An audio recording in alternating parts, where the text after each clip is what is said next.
فرماتے ہیں وانا کے دوستو آیات قرآنیہ سمجھیے، توجہ رکھنا ورنہ بات سلپ ہو جائے گی۔ رب کریم نے سورت نمبر 33 سورت احزاب آیت نمبر 40 میں 3 باتیں ارشاد فرمائی ہیں۔ نمبر 1، ما کان محمد ابا احد من رجالکم، رسول اللہ مردوں میں کسی کے ابا جان نہیں ہیں، ولیکن رسول اللہ، لیکن اللہ کے نبی ہیں، وخاتم النبیین، اور آخری نبی ہیں۔ سوال اٹھتا ہے مردوں میں کسی کے ابا نہیں ہیں، سمجھ آ گیا تو آگے ہے اللہ کے نبی ہیں۔ اور باپ کا ایک دوسرے سے تعلق تو نظر نہیں آتا، تعلق تو تب بنتا جب لفظ یوں ہوتا مردوں میں کسی کے والد نہیں لیکن عورتوں میں تو ہیں۔ بھئی آیت یوں تو نہیں ہے، آیت ہے مردوں میں کسی کے ابا نہیں لیکن اللہ کے نبی ہیں۔ ان دو لفظوں کا جوڑ کیا ہے، آپس میں رشتہ کیا ہے، تعلق کیا ہے، ریفرنس ٹو دا کنٹیکٹ کیا ہے، ایک کے بعد دوسرا جملہ کیوں آیا؟ اس کی وجہ یہ ہے مکہ کے کافروں کو پتا چلا اللہ کے رسول کے بیٹے حضرت قاسم دنیا سے رخصت ہوئے ہیں، تو مکہ کے کافر جو رسول اللہ کے مخالف تھے خوشیوں سے بغلیں بجانے لگے، خوشی کے ساتھ مانے بجانے لگے، کہنے لگے ہم اس نبی کو ہی مخالفت کرتے تھے، اس کا بیٹا پیدا ہوا ہم پریشان ہو گئے، اس کی بات کو لے کر اس کی اولاد نرینہ اولاد اس کے بیٹے آگے لے کر چلیں گے، پتہ نہیں اسلام کب تک پھیلے گا، اس نبوت کا پیغام کب تک جائے گا، ہم پریشان تھے، اب اس کا بیٹا فوت ہو گیا تو چلو اس کا پیغام آگے نہیں جائے گا، اس کی بات اس کی زندگی تک ہوگی، بات دب جائے گی، شریعت آگے نہیں جا پائے گی، اسلام دین مذہب قرآن آگے نہیں جائے گا، اس کا تو بیٹا نہیں ہے۔ تو قرآن نے جواب دیا ما کان محمد ابا احد من رجالکم، اتنی بات تو ٹھیک ہے کہ حضور پاک کے بیٹے اس عمر کو نہیں پہنچے جسے مرد کہا جائے، تو مردوں میں والد نہیں ہیں لیکن ولیکن رسول اللہ، یہ اللہ کا رسول ہے۔ ایک ابوت ہوتی ہے جسے ابا کہتے ہیں، ایک نبوت ہوتی ہے جسے نبی کہتے ہیں۔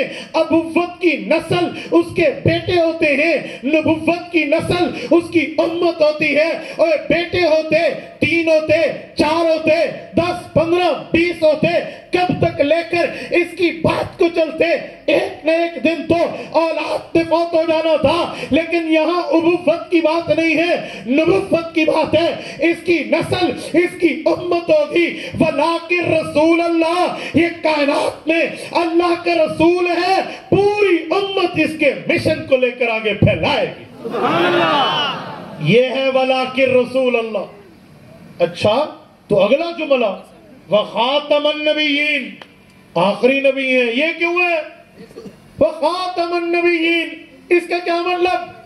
تو مکہ کے کافروں میں شاید کوئی یہ سوچتا کہ ٹھیک ہے ولیکن رسول اللہ، اللہ کے رسول ہیں اور رسول کی بات امت لے کر چلتی ہے، لیکن مسلمانوں تم ہی تو کہتے ہو ایک رسول گیا دوسرا رسول آئے گا، پچھلی شریعت کا حکم بند، اگلی شریعت کا حکم شروع، پچھلی نبوت کا مسئلہ بند، بعد کی نبوت کا مسئلہ شروع۔ ٹھیک ہے اس کی اولاد نہیں، امت ہے، لیکن امت کب تک ہے؟ حضور پاک کے بعد نیا نبی آیا، نئی شریعت آئی، نیا دین آیا، نیا مذہب آیا، نیا عقیدہ اور مسئلہ آیا، اس کی بات تو گئی نا، نئی شروع ہو جائے گی۔ اور رب نے فرمایا اے مکہ میں حضور کے دشمنوں، تمہیں یہاں بھی خوش ہونے کی ضرورت نہیں ہے، وخاتم النبیین، یہ آخری نبی ہے، قیامت تک اس کی نبوت ہوگی، نیا نبی نہیں آئے۔ سبحان اللہ، یہ ہے وخاتم النبیین۔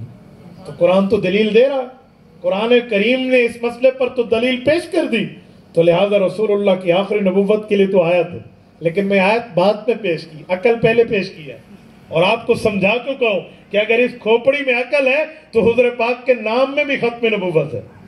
میرے دوستو اب توجہ رکھنا، آؤ میں اسی بات پر ایک بنیاد دینے لگا ہوں۔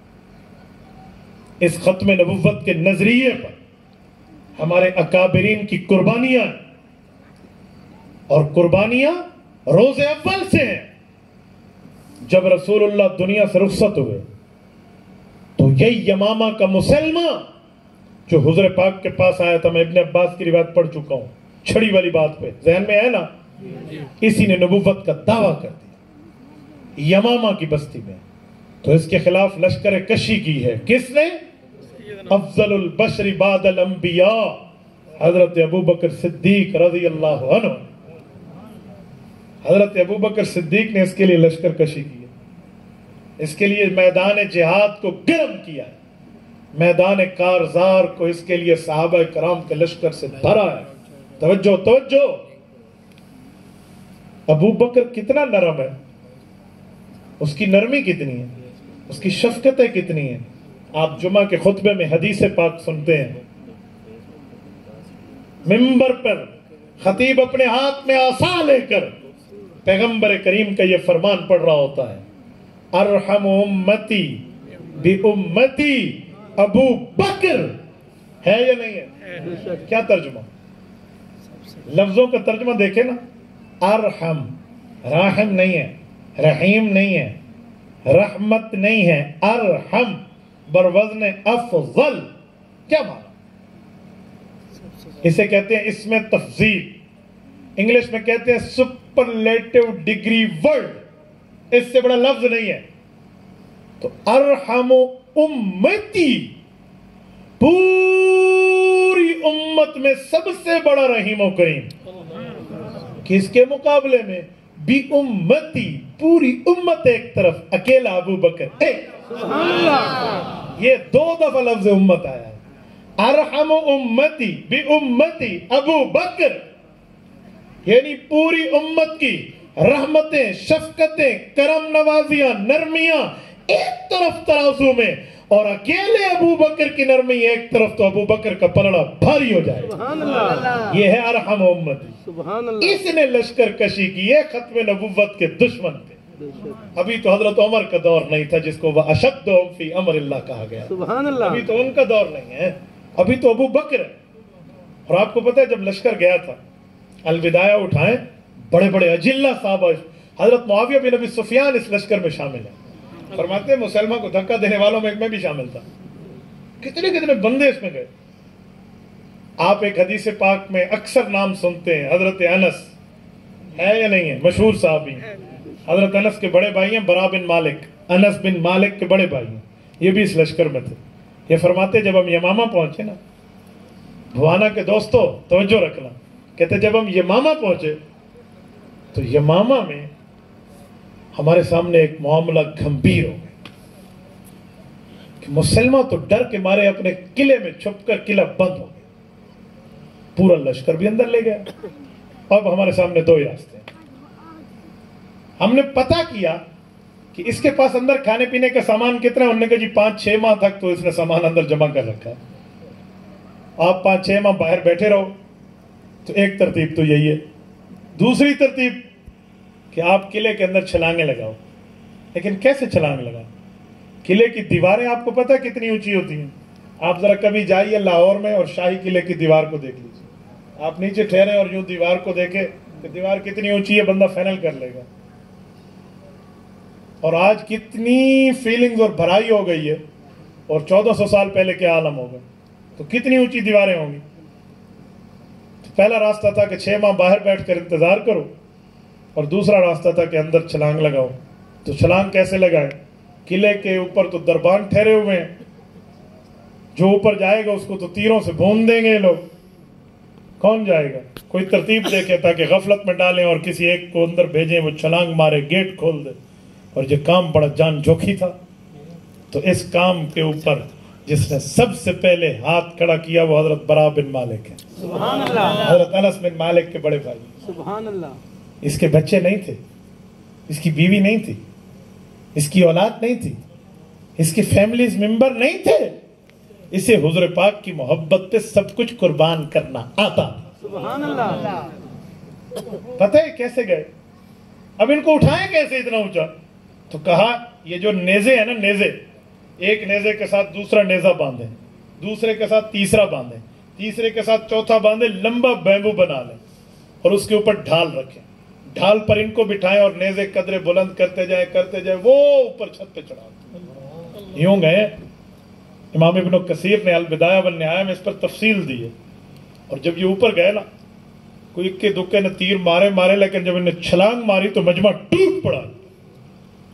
دروازے کے قریب ہی تھے، دروازے تک جاتے کوئی 80 سے زائد زخم انہیں لگ چکے تھے، لیکن پیغمبر کے صحابی نے جرت، ہمت، طاقت، سکت نہیں توڑی اور دروازے کی کنڈی کھول، اور صحابہ کا لشکر تو اللہ کا عذاب بن کے ان پر ٹوٹ پڑا۔